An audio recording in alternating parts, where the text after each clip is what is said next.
My name's Caleb. I'm 31. And if I had to sum up my relationship with my family in one sentence, it would be useful, but not important. That's been my unofficial title since I was a teenager, the dependable one. The one who could be counted on to fix a leaking faucet, drive someone to the airport at 5 a.m., lend money without asking when it was coming back. The background character, as my younger sister Mia once joked at Thanksgiving. Everyone laughed, even my mom, and I just smiled through it, like always. The birthday party wasn't even for me. It was for my brother Ryan, his 35th. He's the golden child. Went into law like Dad always wanted. Got married last year to a woman who refers to our family as classic American with a splash of dysfunction. She thinks that's charming. Ryan's the type who posts his every achievement on LinkedIn and signs family group texts with "Best, Ryan." So when Mom announced she was throwing a small, elegant dinner to celebrate his birthday, I expected the usual passive exclusion. What I didn't expect was the stunt they pulled at the restaurant. It was one of those rooftop places downtown, string lights, overpriced drinks, servers who all look like they just stepped off a Netflix show set. I was the first one there, as usual. I'd called ahead to confirm the reservation, even paid the deposit, because I knew how these things go. When the hostess asked if I was with the Willocks party, I nodded. She raised an eyebrow. "You're early," she said. "Your mother was very specific about the seating arrangement." That should have been my first clue. When the rest of them arrived, Mom, Dad, Ryan, Mia, Uncle Jared, and his new girlfriend, who looked younger than Mia, they all exchanged hugs and air kisses like they were walking onto a red carpet. I stood up to greet them. My mother barely looked at me. "Oh, Caleb," she said, with that tight smile she saves for neighbors and store clerks. "Guests sit over there." She motioned with her wine glass to a wobbly chair by the trash can, a good 10 feet away from their pristine circular table. "This table's for family." I blinked. "What?" "You're fine, honey," she said. "That seat's closer to the bar, anyway. You love whiskey, right?" Everyone chuckled, even the server. I stood there frozen, waiting for anyone to say something. Ryan didn't even make eye contact, he was too busy adjusting his cufflinks. Mia just shrugged. "Don't be dramatic," she said. "It's not like we're sitting on a throne." I sat. What else could I do? I sat in that creaky, unbalanced chair while they toasted to Ryan's success and laughed about inside jokes I was never part of. The waitress came by and asked if I wanted a drink. I ordered water from my spot. I couldn't even hear what they were saying unless someone laughed loudly enough for the sound to carry. The worst part? I still had the receipt for the deposit in my jacket pocket. I'd put $500 down for this reservation because Mom said she didn't want to put it on her card in case plans changed. As the night went on, the laughter grew louder. The gifts came out. Someone got Ryan a designer watch, another a limited edition pin. I brought a framed photo of the three of us kids at the beach, one of the few times we'd all looked genuinely happy. I'd spent time editing it, cleaning it up, picking out a nice frame. I never even got the chance to give it to him. It stayed tucked under my chair. When dessert came, they brought out a 3-tiered cake with gold leaf accents and sparklers. The server made a whole performance of it. Everyone clapped. Ryan beamed. And then, as the sparklers fizzled out, the same server who'd laughed earlier approached my table with a sleek leather folder. "Here's the bill, sir," she said sweetly. "Whenever you're ready." I opened it. $2,850. I looked at her, then at the table full of laughter and champagne, and finally at my mother. She raised an eyebrow, not even surprised, almost like she expected this, almost like this was part of the plan. That's when something inside me shifted. I didn't feel embarrassed. I didn't feel humiliated. I felt done. I stood up slowly, calmly, and walked over to their table. The music was low, but my voice carried. "You might want to try the family table instead." And then I placed the bill in front of Ryan. He blinked, confused. "What is this?" "It's what being the only son that matters costs," I said, turning to walk away.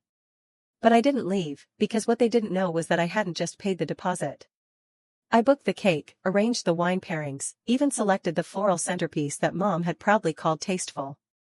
My card was on file for everything. And I had just enough patience left to see this through the way I always do, quietly, thoroughly, and with receipts. I didn't storm out.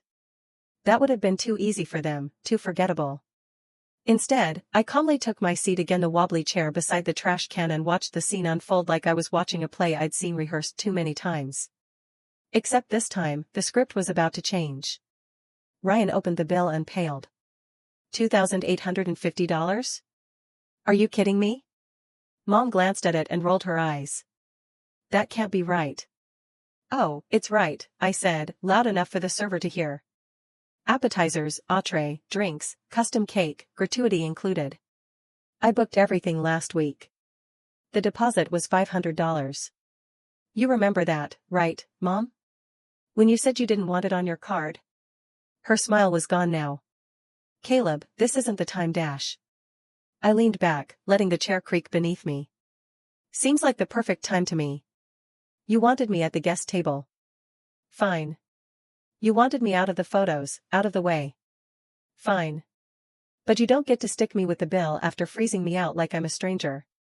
The table had gone silent. Even Uncle Jared's girlfriend, whose entire contribution to the night had been pouting into her phone, looked up. Mia gave a small laugh, nervous and forced. Come on, Caleb. You're being dramatic. We thought you didn't mind. You always pay for things. That sentence hit me harder than I expected. You always pay for things.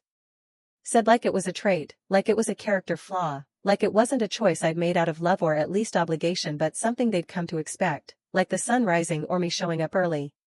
I took a slow breath. You're right. I do always pay for birthday dinners, surprise parties, those family emergencies that never seem to end. But not tonight. Not anymore. Ryan cleared his throat. So what? You're just walking away? You made the reservation? Your card's on file? I also canceled it about 30 minutes ago, I said, pulling my phone from my pocket and tapping a few times. Called the restaurant manager. Had them reissue the bill to reflect the current tab. It's all on you now. Enjoy the watch, by the way. Must have cost a lot. Ryan looked like he was about to say something, but the server returned then, holding a new copy of the bill and setting it carefully in front of him. Per the reservation holder's request, we've removed the deposit and associated charges. Total for tonight, starting from arrival, is $2,850. Would you like to split it? I'm not paying for this, Ryan said immediately, shoving the folder toward Mom. This was your idea. You're the one who ordered 2 bottles of wine, she snapped. And you said it was your treat, Ryan barked.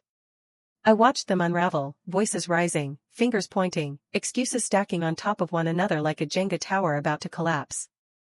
No one even noticed when I stood up and walked back to the table, reached under the chair, and pulled out the small gift bag with the framed photo. For a moment, I held it in my hands. It felt heavier now not because of the glass or the wood, but because of the weight of what it represented, proof that once, for a fleeting second, we were a family worth remembering. I walked over and placed it gently in front of Ryan. Happy birthday, I said, then turned to leave. Caleb, Mom called behind me, her voice tight. You're overreacting. You always take things so personally. I didn't look back.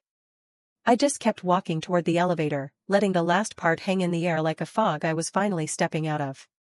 The ride down was silent. But as I exited onto the street and felt the night air hit my face, I smiled for the first time in hours. Not because I'd won anything, but because for once I hadn't swallowed it. I hadn't played along. I hadn't paid for the privilege of being ignored. I walked a few blocks before pulling out my phone again. I had one last thing to do, because what they didn't know was that I'd paid for more than just the dinner. The group's rideshare account was linked to my card. Same with the hotel Ryan and his wife were staying at for the weekend, and even the streaming services they all used just for convenience. I opened the apps one by one, calmly removing my card, canceling what I owned, revoking what I funded. Not out of spite, out of clarity. I wasn't their helper. I wasn't their wallet. I wasn't their invisible brother sitting quietly by the trash can, waiting to be remembered. I was done. It started the next morning. A ping from my banking app let me know that a $278 charge from the hotel had been declined. My card was no longer connected. Then came the Netflix login attempt. Then Spotify. Then Apple Music. I could practically hear Mia's voice in my head. What happened to the family plan? that was the beautiful part of it. Everything had been in my name for so long, no one ever thought to check. They just used it quietly, constantly. By noon, I got the first text. Mom texted, "Hey, something weird is going on with the hotel. They're saying your card isn't working. Did you change something?" No greeting, no apology, just confusion over the service being interrupted. I didn't respond. 30 minutes later, another message, this time from Ryan, "Our room key stopped working. They're saying the reservation was cancelled due to a declined card. Can you fix this?" Fix this. I stared at those two words longer than I should have. For years, that was the subtext of every phone call, every group chat, every guilt trip invitation. Can you fix this? The car battery, the forgotten gift, the surprise bill, the emotional fallout after one of Mom's passive-aggressive jabs went too far and someone ended up in tears. It was always me the fixer. Not anymore. I turned off my phone and took a walk. There was something liberating about strolling down the quiet side streets while chaos simmered somewhere in a hotel lobby. I imagined Ryan at the front desk, arguing with a tired receptionist. I imagined Mom trying to keep her composure while calling every contact she had at the club. Mia probably didn't even know yet. She'd find out when she got home and Alexa refused to play her favorite playlist. That evening, I turned my phone back on. 41 messages, 17 missed calls. The group chat was lit up like a Christmas tree. Mia texted, "Why is Hulu asking me to subscribe again? Did someone change the password?" Mom texted, "Caleb, what's going on?" Ryan texted, "This is ridiculous. I just had to put the hotel on my card." Aunt Laura texted, "Hey sweetie, your mom said something happened with the accounts. Just let me know if you need help getting it sorted." Even Aunt Laura was reaching out now, the same woman who once told me I looked like a substitute teacher when I wore a blazer to a wedding. Still, I said nothing. Then, just as I was getting ready to make dinner, the final call came in, this time from Dad. Now, my dad's not the type to involve himself in family spats. He's a let them sort it out kind of guy, but when money gets involved, that's when he shows up. I picked up. "Caleb," he said, his voice clipped. "I don't know what's going on, but you need to fix this." There it was again, fix this. What exactly am I fixing? I asked calmly. "You canceled everything. The hotel, the rides. Your sister says she can't watch anything on her TV. Your mother's losing her mind trying to get in touch with someone at customer service." I stayed quiet. "You've made your point," he added. "Now be an adult and undo whatever it is you did." I let out a breath. "You want me to be an adult? Great. Then treat me like one. Not like a bank. Not like a backup plan. You all made it clear last night where I stand. And guess what? I finally believe you." There was a pause on the other end. I could hear him processing, searching for the right response. "You're being dramatic." I laughed. "No, Dad. I was being silent for 30 years. This is me finally raising my voice." And I hung up. A minute later, a new text came through from Mia, "This isn't like you. Are you okay?" It was the first message that sounded even remotely human. And for a second, I hesitated. Maybe she really didn't know. Maybe she'd just been going along with what the others did, thinking I didn't care. Maybe she thought I liked being left out, that I didn't mind being invisible because I never said anything. But then I remembered her voice at the restaurant, laughing as she said, "It's not like we're sitting on a throne." She knew. They all did. I didn't respond. Instead, I opened my email. There were more subscriptions to cancel, more accounts to reclaim. I hadn't even touched the shared Amazon Prime or the emergency savings account I contributed to for years without ever seeing a dime returned. That was next, because for the first time in my life, I wasn't just stepping away from the table. I was flipping it. The next morning, I woke to silence. No new texts, no missed calls, just the eerie quiet that comes after a storm. But I knew better. That wasn't peace. That was regrouping. I could almost picture them in a family huddle, whispering, scheming, trying to figure out how to handle the situation without actually admitting they caused it. I made coffee, sat by the window, and watched the street come alive. Somewhere out there, my family was panicking, and I wasn't. At 9:13 a.m., the silence broke. Mom called again. I didn't pick up. Then came a voice message. I hesitated before listening. Her voice always had a way of slipping past my guard, but curiosity won. Caleb, this is getting out of hand. I don't know what you're trying to prove, but you're hurting the entire family. Ryan had to cancel their spa day because the card was declined. Mia missed a deadline because her software subscription got revoked. Your father's blood pressure is up. This isn't you. Be reasonable.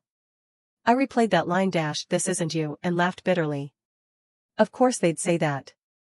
They built their entire comfort on the idea that I was predictable, pliable, endlessly generous.